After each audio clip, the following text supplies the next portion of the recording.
Panchayati Raj extension to schedule areas. इसका उद्देश्य था कि जो शेड्यूल एरियाज हैं उसमें पंचायती राज को किस तरह से और मजबूत करा जाए, क्योंकि आदिवासियों की जरूरतें अलग हैं, उनके कानून अलग हैं।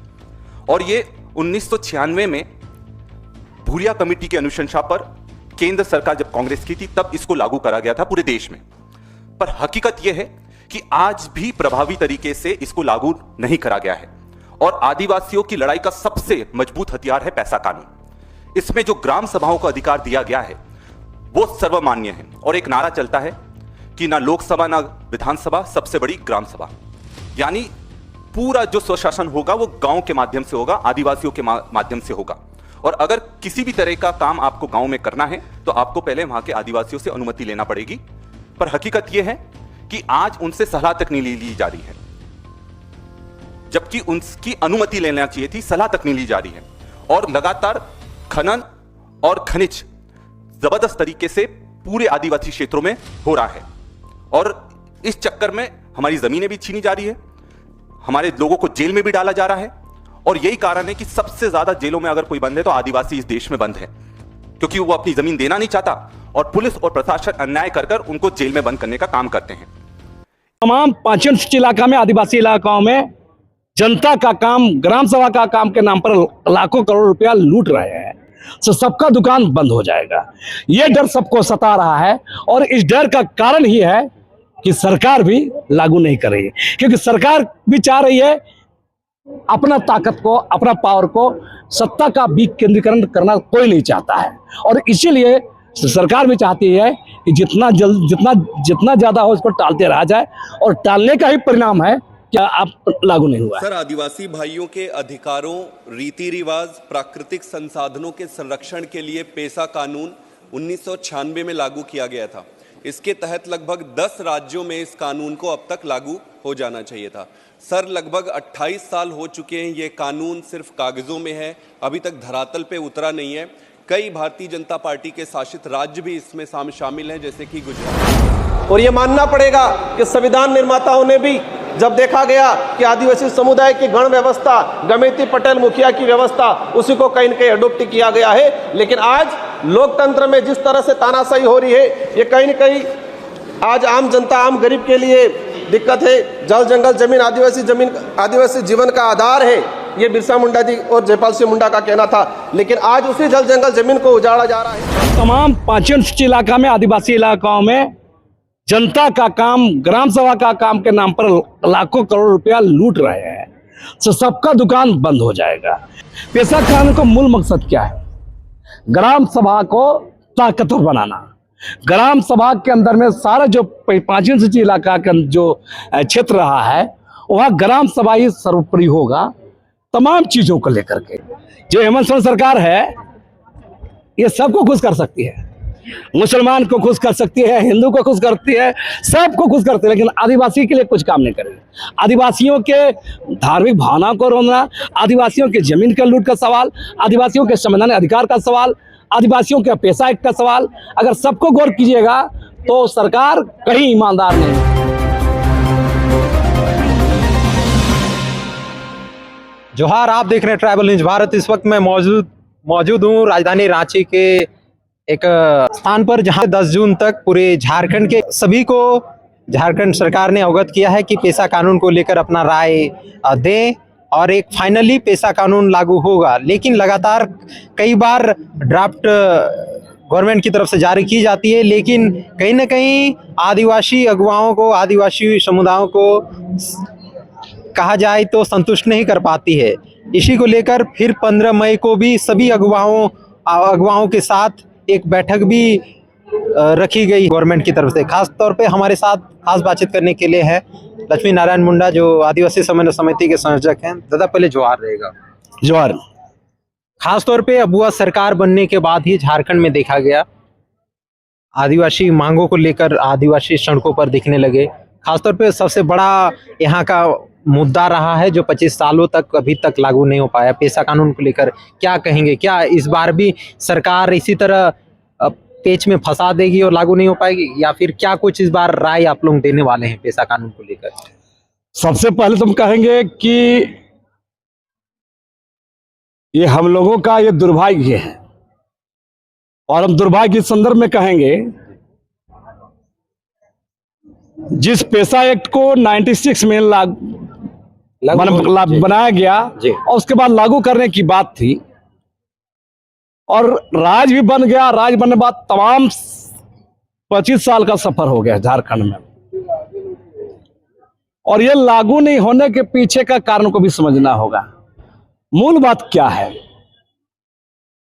पेशा एक्ट के जो प्रावधान है उसका नियमावली बना करके लागू नहीं करने में कोई भी सरकार ईमानदार नहीं है।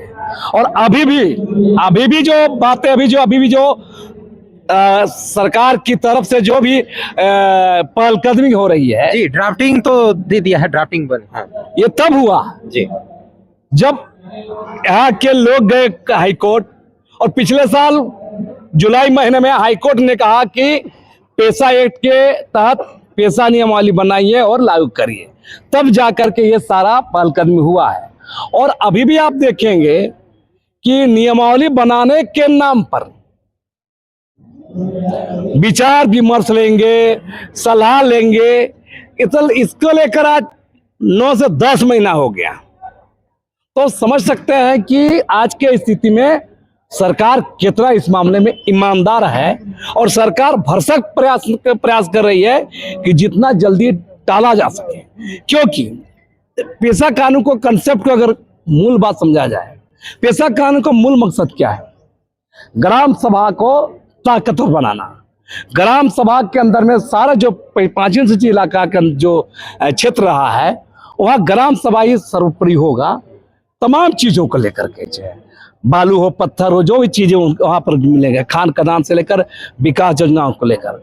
और पेशा कानून ग्राम सभा का अधिकार ऊपर रखता है, और जब सारा चीज ग्राम सभा के मातहत हो जाएगा तो थाना प्रभारी क्या करेगा, पुलिस क्या करेगा, अंचल अधिकारी क्या करेगा, बीडीओ क्या करेगा? तो ये सारा अफसर लोग को एक डर सताता है, क्योंकि लंबे समय तक राज्य का ब्यूरोक्रेट जब तमाम तरह के माफिया, जमीन माफिया, बालू माफिया, पत्थर माफिया, तमाम तरह के एनजीओ, ये तमाम पॉलिटिकल पार्टियां, मैं कह रहा हूं 4-5 जो धड़ा है, चाहे ब्यूरोक्रेट का वर्ग, माफिया का वर्ग, राजनीतिक पॉलिटिकल पार्टियां और एनजीओ समूह, जो तमाम 5 इलाका में, आदिवासी इलाकाओं में जनता का काम, ग्राम सभा का काम के नाम पर लाखों करोड़ रुपया लूट रहे हैं, तो सबका दुकान बंद हो जाएगा। ये डर सबको सता रहा है, और इस डर का कारण ही है कि सरकार भी लागू नहीं कर रही है, क्योंकि सरकार भी चाह रही है अपना ताकत को, अपना पावर को, सत्ता का विकेंद्रीकरण करना कोई नहीं चाहता है। और इसीलिए सरकार भी चाहती है कि जितना ज्यादा हो इसको टालते रहा जाए, और टालने का ही परिणाम है कि आज 9 महीना तक आप लागू नहीं हुआ है। एक बैठक गवर्नमेंट शायद रखने जा रही है, पूरा हमको स्पष्ट जानकारी नहीं है। रेडिएशन ब्लू में क्या कहेंगे, क्या रेडिएशन ब्लू में गवर्नमेंट का इस तरीके का कार्यक्रम करना क्या? सरकार, पंचायत राज विभाग रेडिएशन ब्लू में 15 मई को एक कार्यक्रम रखे, जो पेशा के संदर्भ में जानकार लोगों को बुलाने का जो बात हुआ है, और ये आईवास है, ये सरकार का, झारखंड सरकार का पंचायती राज विभाग का ठगने का कार्यक्रम है, बता रहे हैं। अगर रेडिएशन ब्लू में एक गांव अगर इतने ओपिनियन लेना रहता तो दूसरी जगह हो जाता, लोगों से विचार लाता पहले से ही, तो एंट्री करने के लिए सोचना। हाँ, तो ये प्लान है। सरकार को लिस्टिंग करना चाहिए, सरकार को लिस्टिंग करना चाहिए कि पेशा एक्ट के संदर्भ में कौन कौन लोग बोल रहे हैं, कौन कौन लोग लिख रहे हैं, कौन कौन लोग एक्टिव हैं, उन लोगों को बुलाना चाहिए, जानकार लोगों को बुलाना चाहिए। लेकिन यहाँ तो क्या हो रहा है, किसके नाम पर नाटक हो रहा है।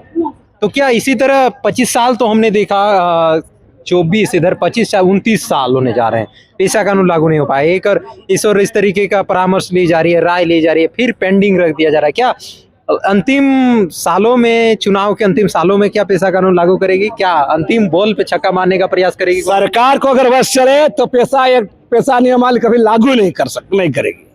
ये तो हाईकोर्ट का तलवार है, न्यायपालिका का तलवार है, न्यायपालिका का डर है, तो इसके नाम पर थोड़ा बहुत हो रहा है, न सरकार लागू करने के पक्ष ही नहीं है। चाहे वो नाम का वो राज का सरकार या संविधान बचाने वाला नौटंकी वाला सरकार हो, लागू करना कोई नहीं चाहता है। लेकिन लोकतंत्र है, लोकतंत्र में लोग ही काफी है, लोकतंत्र में लोगों की ताकत चलती है, जनता की ताकत चलती है। तो क्या कहेंगे खासतौर पे आदिवासी बहुल क्षेत्र में क्या पेशा कानून को लेकर आंदोलन करने के लिए क्या कुछ मैसेज देना चाहिए? लोग आंदोलनरत हैं, लोग समझ रहे हैं, लोग पढ़ रहे हैं, और जिससे लगातार कार्यक्रम हो रहा है, लगातार 4-5 महीना से लगातार कार्यक्रम हो रहा है, लोग जान रहे हैं। और हम तो कह रहे हैं, जब सरसों में ही भूत है तो भूत भागेगा कहाँ। हम बार बार कहते हैं, नियत में ही खोट है सरकार का, फिर पैसा एक चाहे कौन एट क्यों। आप बता रहे हैं अडानी को जमीन देने के लिए सरकार एग्री हो जाती है, आप देख लीजिए जी, भेंट करने गए थे, भेंट करने को उससे पहले जमीन दे दिया। और भी बहुत सारी चीज बता रहे, सरकार का कामकाज का देखिएगा, और आज पूरे सरकार का कामकाज देखिएगा तो पूरी नाम का अगुआ राज, अगुआ सरकार है, और संविधान बचाने का नौटंकी सरकार है। काम में कहीं नहीं दिखता, काम में नहीं। फिलहाल हमने देखा पूरा चुनाव में अगुआ की बात हुई, पूरा चुनाव में सीएनटी की बात हुई, एसपीटी की बात हुई, झारखंड के आदिवासियों को अधिकार देने की बात हुई। सरकार बनने के बाद कौन से नीति नियम अभी तक आदिवासियों के बने या फिर दिया गया? क्या कहेंगे? कुछ नहीं हुआ है। सरकार बोले ना जी, कुछ नहीं, आदिवासियों के नाम पर कोई। ये सरकार सबको खुश कर सकती है, सरकार सबको खुश कर सकती है वोट बैंक के लिए। जो हेमंत सोरेन सरकार है, ये सबको खुश कर सकती है, मुसलमान को खुश कर सकती है, हिंदू को खुश करती है, सबको खुश करती है, लेकिन आदिवासी के लिए कुछ काम नहीं करेगी। आदिवासियों के धार्मिक भावना को रोकना, आदिवासियों के जमीन के लूट का सवाल, आदिवासियों के संवैधानिक अधिकार का सवाल, आदिवासियों के पैसा एक्ट का सवाल, अगर सबको गौर कीजिएगा तो सरकार कहीं ईमानदार नहीं है। अभी हक अधिकार का सवाल, आदिवासियों के धार्मिक सामाजिक निजी जमीन की लूट का सवाल, आदिवासियों के धार्मिक आस्था केंद्र प्रतीक स्थलों पर लगातार हमला, उसका सवाल, ड्यूरी से लेकर सुतियांबे से लेकर आपका लुगुबुरु से लेकर पार्श्वनाथ पहाड़ से लेकर सिरोमटोली को, मतलब सैकड़ों ऐसे धार्मिक स्थल में लूट हो रहा है, और इस सवाल पर यह सरकार घिरी हुई है, और ये सरकार संवैधानिक अधिकारों के सवालों पर भी घिरी हुई है। तो इन सारे सवालों पर माने ये सरकार कभी डैमेज कंट्रोल करने के लिए रिकवरी करने के लिए सब ठगने का काम कर रही है। ये तमाम, ये अभी तो सरना कोट का भी बात कर रहा है, सरना स्थल को रोन दिए, सरना स्थल पर फ्लाईओवर बना दिया, सरना स्थल के मुख्य द्वार पर रैंप उतार दिया गया, और ड्यूटी से लेकर तमाम पार्षद पार संथाल लोग का जो है उसको जैनियों को सौंप दिया, और वो आदमी आज सरना कोट की बात कर रहा है। कानून को लेकर राय ली जा रही है, फिर से राय ये लोग सौंपेंगे भी, लेकिन देखना यह है कि क्या अगुआ सरकार में पेशा कानून जो 1996 में ही लागू कर दिया गया था, और जो राज्यों को कहा गया था कि राज्य अपना अपना नियमावली बना करके या फिर उसी नियमावली को लागू करे, लेकिन अभी तक झारखंड गवर्नमेंट जो है, झारखंड सरकार अभी तक लागू नहीं कर पाई है। खासतौर पे इसलिए वो नाराजगी दिख रही है, और लगातार झारखंड में जमीनें लूटी जा रही है, हर चीज़ लूटी जा रही है। लेकिन जिस तरीके से झारखंड राज्य अलग होने, बिहार से अलग होने के बाद जिस तरीके से बिहार राज्य में आदिवासी जिस तरीके से संघर्ष कर रहे थे अपने अधिकारों को लेकर, अपनी ज़मीनों को लेकर, अब भी संघर्ष कर रहे हैं। इसलिए बहुत बड़ा सवाल खड़ा होता है आदिवासी नेताओं पर, आरक्षित सीट से जीतने वाले विधायकों पर। अक्सर बुद्धिजीवी उन पर सवाल भी करते हैं कि वे किस तरीके का विधायिका चला रहे हैं, किस तरीके के वे विधायक हैं कि यहाँ के मुद्दे को लेकर प्रखर रूप से आवाज़ को बुलंद नहीं करते हैं। फिलहाल सभी से वार्ता करेंगे कि पेशा कानून को, खासतौर पे पेशा कानून को लेकर इस बार सभी आज पहुंचे हुए थे, पेशा कानून को लेकर हम लोग वार्ता करेंगे, क्या कुछ उनकी राय है। फिलहाल के लिए जुड़े रहिए, धन्यवाद, जोहार।